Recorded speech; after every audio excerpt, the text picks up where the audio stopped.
Hey everybody, my name is Kevin Mawae, and I've been asked by Chris Collins to join you guys on iSocialMentor. I think it's pretty cool. Chris, thank you so much for asking me to be a part of this project. I think it's really neat that people from all over the country and really all over the world can hear the stories about people in every walks of life, whether you be a nurse, a teacher, doctor, lawyer, and even a professional athlete.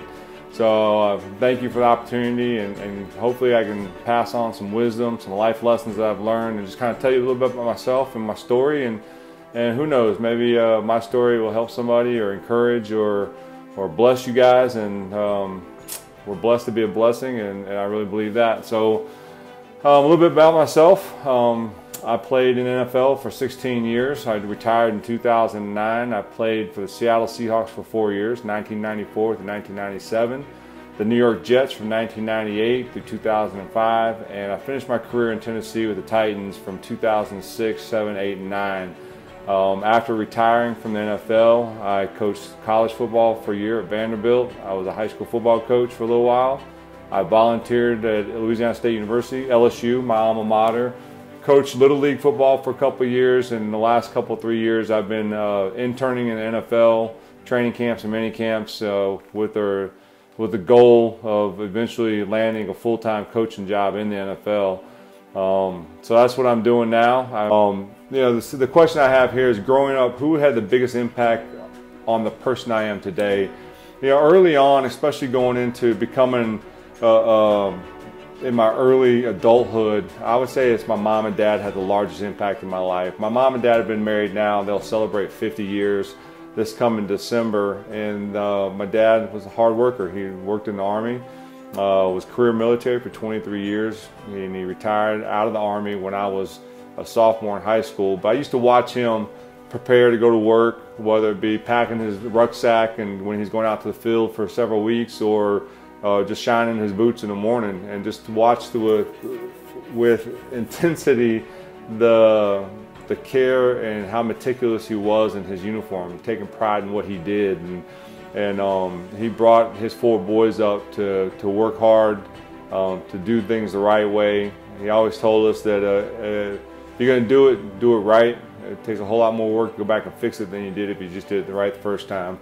My mom, big influence on our life. She worked from the time I was a second grader all the way through after I graduated from college. She worked for the federal government, and she worked in a warehouse. She was a warehouse supervisor, so you imagine that. I had a mom who was in an all-male world, and watched her do that, and raise 4 boys at the same time. So those are the 2 biggest influences in my personal life. Up until a certain point, I got some dear friends of mine, and my pastor has been very influential in me. His name is Dino Rizzo. I met him when he married my wife and I back in 1993, and several years later he became one of my best friends, and he still is to this day. So he's one of the most influential people in my life now. This is the time of year where high school football players are being recruited, and at the end of this year, seniors are going to commit, or if they haven't already. And so, if I had some advice to talk to high school athletes, whether it be college, football players or any other athletes, and what it's like, or advice I can give you as you move on into college, I can tell you this: don't hurry your senior year up. Enjoy it. It's the last time in your life that you're going to be playing for your teammates, for your friends, for your school, for all the right reasons. High school sports are the most pure sports that you can ever play.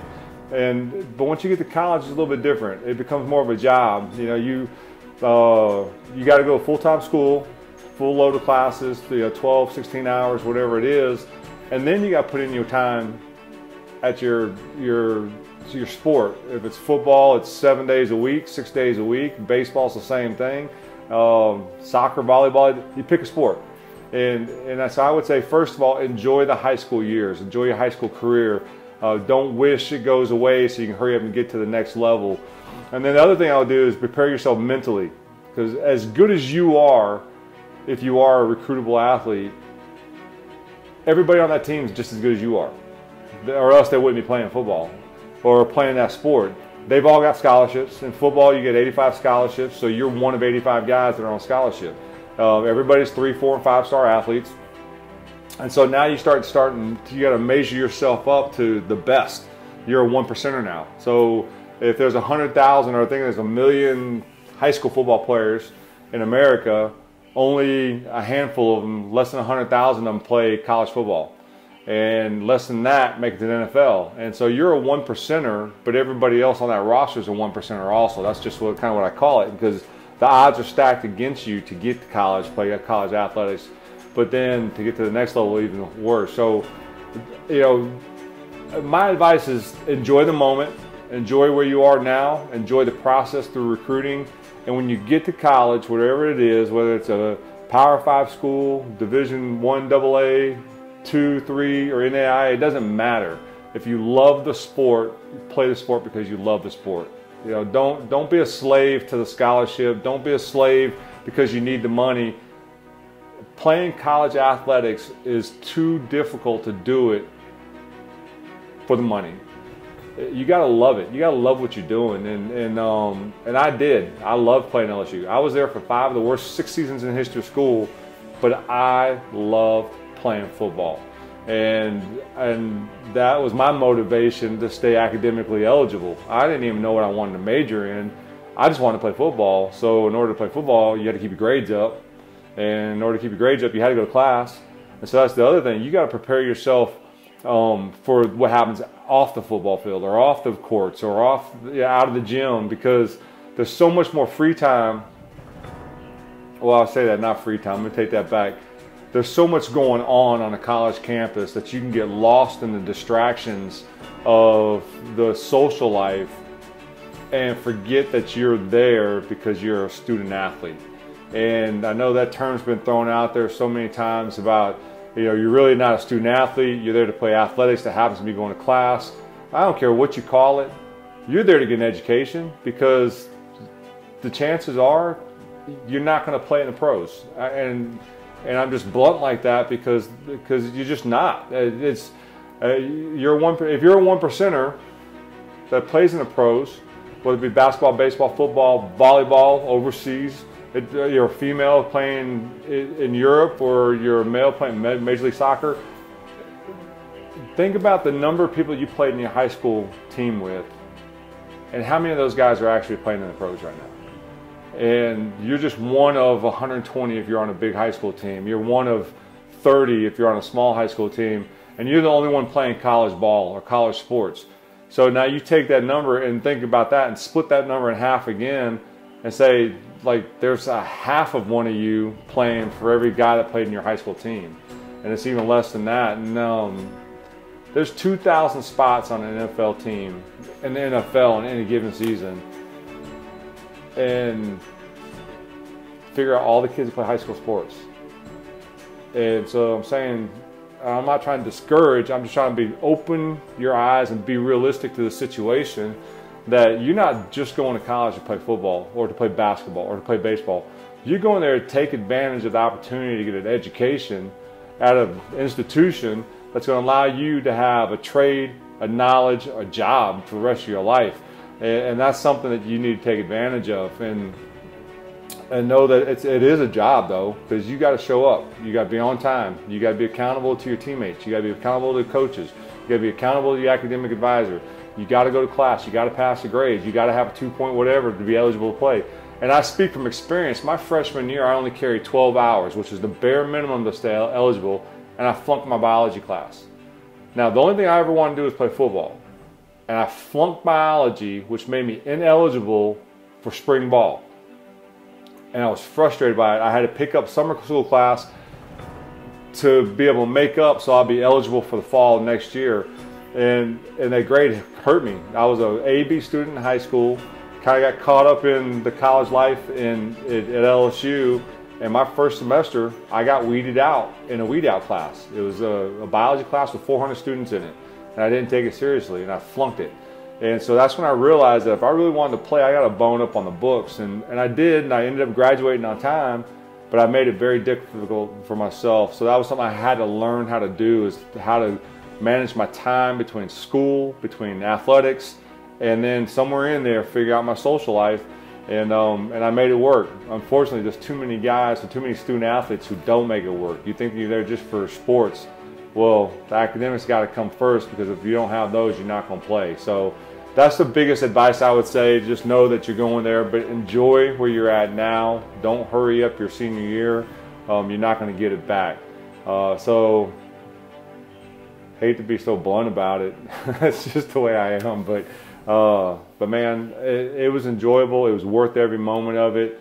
And yeah, so that would be my advice for high school student athletes trying to get into college. And just know this too, and I'm going to say this.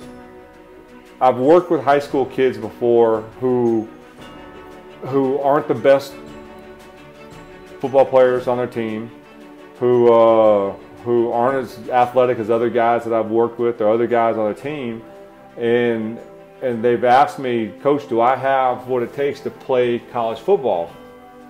And my answer is always this, and it's and I'm going to tell you guys the same thing, that if you want to play college sports, there is somewhere in this country that you can play. You just have to be realistic and honest with yourself about what level you can compete at. And you know, my mom told me when I told her I want to play NFL, you can do anything you want to do, you just got to work hard at it. Well, that's absolutely true in lots of aspects, but it's absolutely not true in so many other things. Like, not everybody can play at LSU. Not everybody can play at Ohio State. Not everybody's good enough to play at Alabama. But that same person might be good enough to play at Southeast Louisiana or UT Chattanooga or, you know, Middle Tennessee State University, you know, a smaller Division I program. Or they might be even better, excel at a 1AA, or you might be better suited for a Division II or Division III team.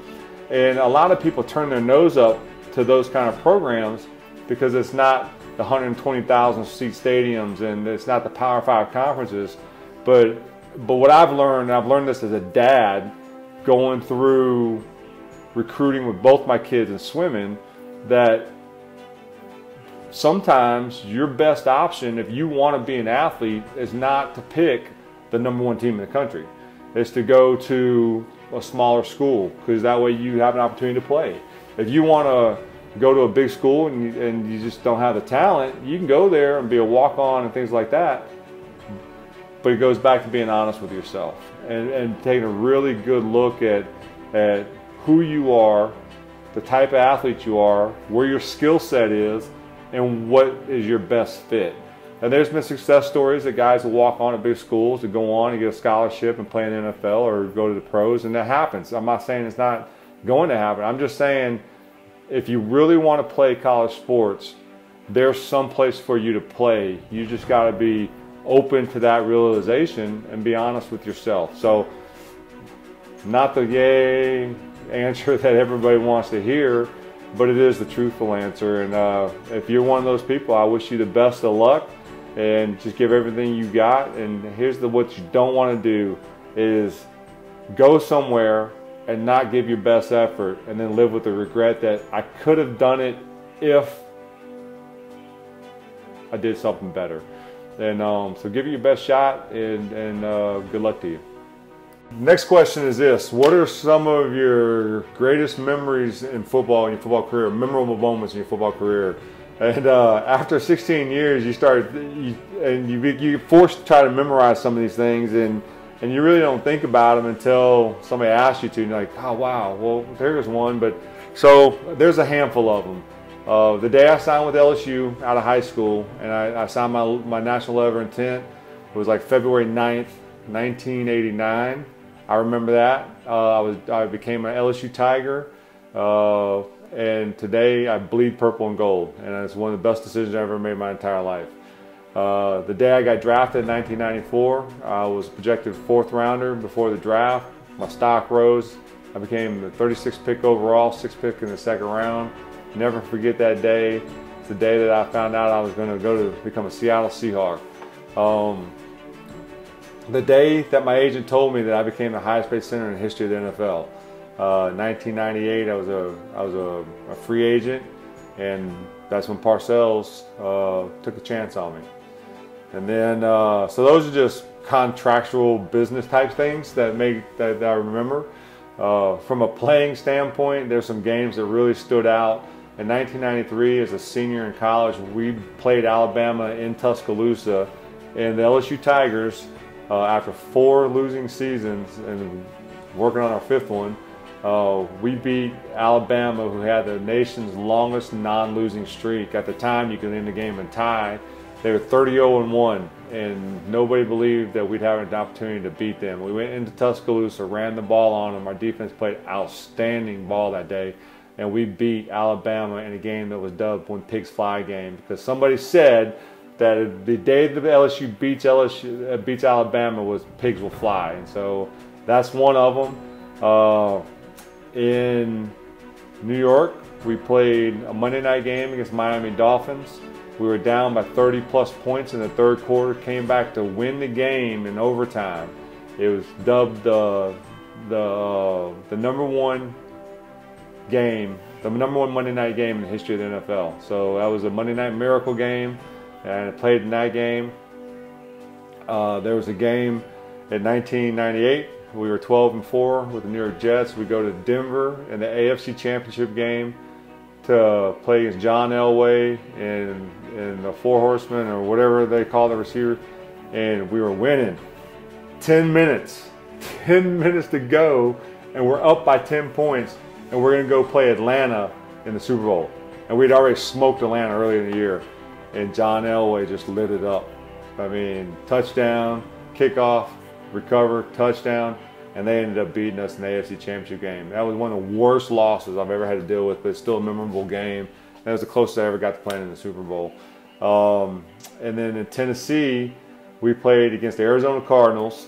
We were down by 6. We get the ball with just under a minute left to go on the -1 yard line, and we go 99 yards on a walk-off touchdown with no time on the clock to win the game. That was pretty cool. And the cool thing about that was it's the same season that Chris Johnson, my running back, ran for 2,006 yards. I think we're the only 6th team in the history of the NFL to have a running back to run for over 2,006 yards. But that walk-off game was pretty sweet. And then my last game of my career was a memorable game because we only had 165 yards to go rushing to break Eric Dickerson's all-time single-season rushing record.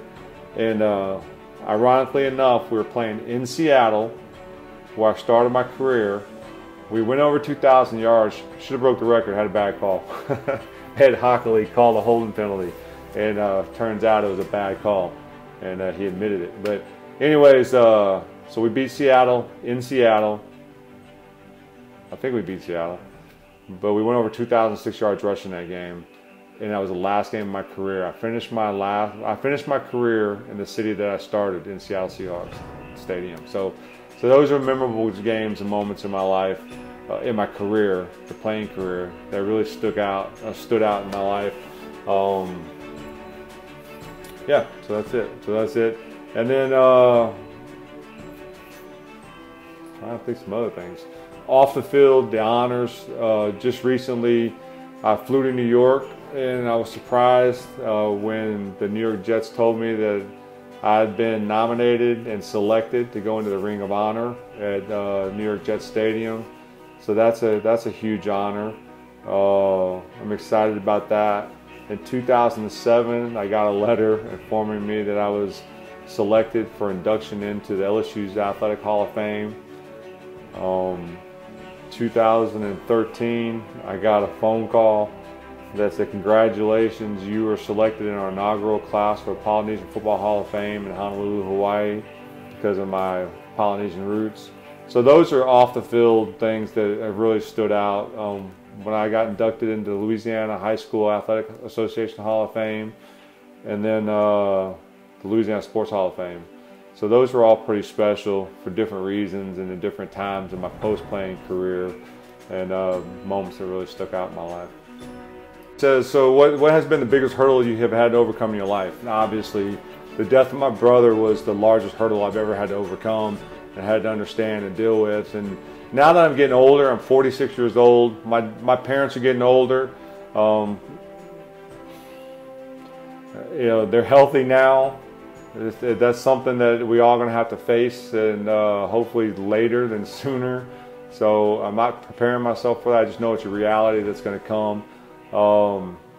Raising children, it's the hardest thing I've ever did in my life. I wouldn't call it a hurdle. I just call it a daily challenge. And but those are it, man. Those are really the things. In the grand scheme of things, life is good. I'm sitting here now, and this is the week where Harvey hit Houston a couple weeks ago. Irma's pounding Florida right now, and there's another one behind it. And those people facing some serious hurdles. The people that lost everything. Me, a single death in my family that's changed my life and others. I wish I had my brother here. I miss him. It's been 20-something, almost 21 years. Not a day goes by that I don't think about him. But in the current and present situation, I'm good. And praying for all those people that are facing some major hurdles right now. So this is almost the last question, but this question is, what are some of the passions you have outside of football now that your career is over with? And for me, the first passion I have is my family, and it's always been passionate. I love my wife. I love my kids. I love being supportive of them and what they're doing.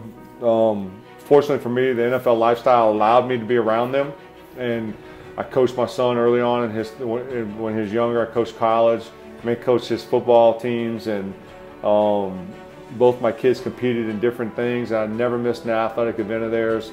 For the most part, I've been to most of them, all of them.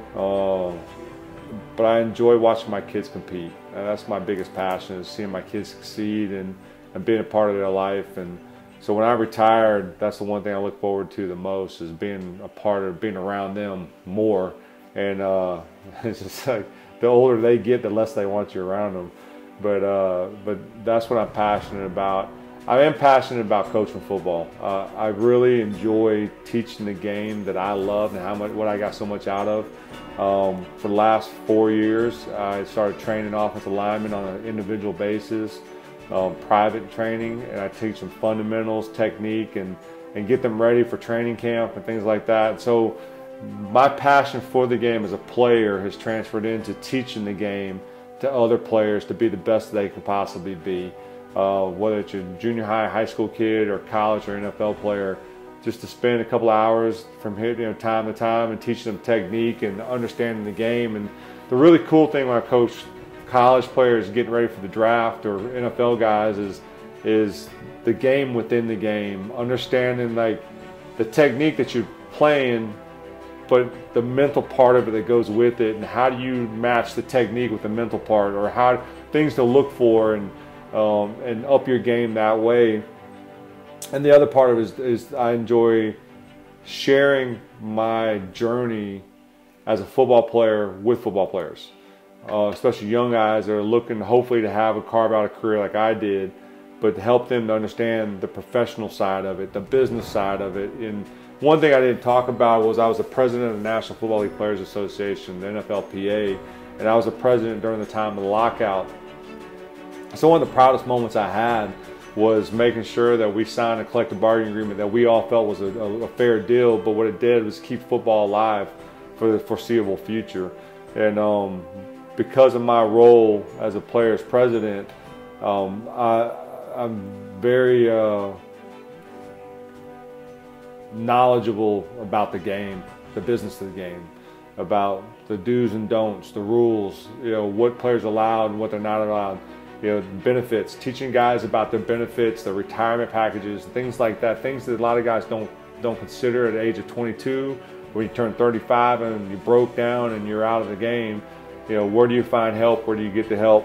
That's something I'm passionate about, teaching the guys how to play the game, or how to understand that part of the game. And I like doing stuff. I'm an outside guy, outdoors guy, and a guy. I'll never see myself sitting behind a desk and sitting behind a cubicle and working in an office building wearing a tie. Just not my thing. I like checking out new things. Sometimes I'm a risk taker, but I get pulled back because my wife's not. But man, I want to jump off of a cliff. I want to hang glide. I want to do so many things that I won't do because if the hang glide falls and breaks apart, then my kids don't have a dad. But I'm passionate about trying new things like that, adventurous type stuff I'd like to do, bucket list items, skydive, hang glide, whitewater raft down the Snake River, just things like that. But more than anything, I'm passionate about my family and I'm passionate about my faith, and so those are things I'm passionate about. So after rambling on for, I don't know, I guess about 20-30 minutes now, I guess the one thing is, like, if you can just pull out a couple of nuggets and share them with the people or with people that are watching this, what are some of the insights or wisdom and thoughts that you might think are important? And I'll say this, and through my brother's death, I learned that life is short. Your days aren't promised. You don't know what's coming next. So live for the day, plan for the future, but enjoy the day that you're in. I said it earlier on in this, be where you are, be where your feet are, enjoy where you're at now, because tomorrow's not promised. So, so don't wish you were somewhere else. Make wherever you're at now the best you can possibly make it. There's always this saying about the parent that said, I can't wait till I have a baby. And then the baby cries and fusses and you got to change diapers and they want to feed all the time. You're like, I can't wait till the baby can walk. And then, so now the baby's walking all over the place and you're frustrated because you're chasing the baby around and the toddler's all over everything. So the parent says, I can't wait till he's in junior high school. So then you get to junior high school and you go into the awkward teen stage, and so parents can't stand that process. Like, I can't wait till you're a teenager. Wait till you start driving. So you get to stay, teenager, you're driving. Now you're trying to develop your own personal identity, and you're clashing and butting heads with your teenagers. And then you're like, I can't wait till you get out on your own. And so they get out on their own, they're doing their own thing, and they don't want to be a part of your life. And then you sit there and think, my house is empty. I don't have my kids with me. I wished it away. I wish it was next. To find out that your happiest stage is when they were a baby, or when they were a toddler, you enjoyed chasing them around the house. And I say all that to say this, is that don't wish for something down the road. Enjoy the moment that you're in. And that goes for anything. Your job, your family. Find the best. Some of us don't come from the best families, but find the positives in it and enjoy those moments. You might not be in your dream job, but make the job you're in the best you can possibly make it. Do your best in everything. Herm Edwards, one of my NFL coaches, used to talk about sweeping the corners. His dad was in the military too, and he would say that his dad told him, you got to sweep the corners. That means do everything right. Don't cut corners. Don't take the shortcuts. Because here's one thing I do know, this is that when you take the shortcut and it goes wrong, it takes twice as long to fix it and do it right. If you're going to do it, like my dad said, if you're going to do it right the first time. If it's worth doing it all, do it 100%. Don't quit. Never give up. Know that at the end of the day, and for me, you play for teammates. Do what your coaches tell you to. You go to work and you have a job and you have a boss, but at the end of the day, you have an audience of one. God put you where you're at. You might not like it, and you might not like the situation, opportunities, but at the end of the day, you play for an audience of one in whatever you're doing. That's my approach to the NFL game. That's the way I approach football. I played for an audience of one. I had 65,000 fans in the stands. I had 12, 13 coaches that I was accountable to. But at the end of the day, I played for an audience of one. If I didn't give my best effort, God knew it. If I was shortcutting everything, God knew it. If my heart wasn't in it, I could fake it, but God knew it. And so at the end of the day, I just come, if you're going to do it, make sure you understand that you're doing it for an audience of one. And if you don't please God, then all He wants is your best effort. He gave us his best. All he wants is your best. In life, again, it's short. Life is short. Enjoy the moment. Football is a game. Football, basketball, baseball, soccer, volleyball, softball, it's just a game. You win, you lose. You learn a lot about yourself in the wins and losses. You learn a lot about life, about accountability, about commitment, dedication, hard work, overcoming obstacles. There's so many lessons that we can learn in sports. But at the end of the day, whatever sport you're playing, if you're an athlete in high school, it's just a game. Don't take it so seriously. It's just a game. Enjoy it. Have fun. I tell NFL guys all the time, especially young guys when I was playing with them that were nervous because they were, I don't know how I'm going to do, or they're nervous because they're playing in their first big game. And I would tell them this, and it's the absolute truth. It's the same game you played when you were 8 years old. The basketball court is exactly the same size in the NFL as it is in high school. The football field, exactly the same size in high school as it is in the NFL. College football field, exactly the same size. Hash mark's a little bit different, but the field is exactly the same size. The soccer field, same size. It's the same game you've always played. So don't make the game bigger than what it is. Just have fun. Enjoy it. Go out there and play with all your heart. Lay it all out there on the field, on the grass, on the court, whatever you want to do. But know that you left it all out there for yourself, for your teammates, for your coaches, but ultimately you left it out there as a glory to the God who gave you the opportunity to do that. So that's it in a nutshell. I appreciate you, Chris, for allowing me to share my story. Hopefully it's interesting. I've watched some of the other ones, and hopefully I've done them justice by sticking to the format. And some of you guys seen this thing moving around behind me. He's laying on the couch. That's my dog Max. He's a standard poodle. He's another important part of our family. But I want to wish all of you the best of luck.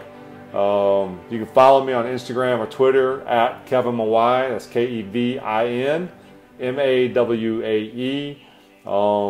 Yeah, so I'm pretty active on both Twitter and Instagram.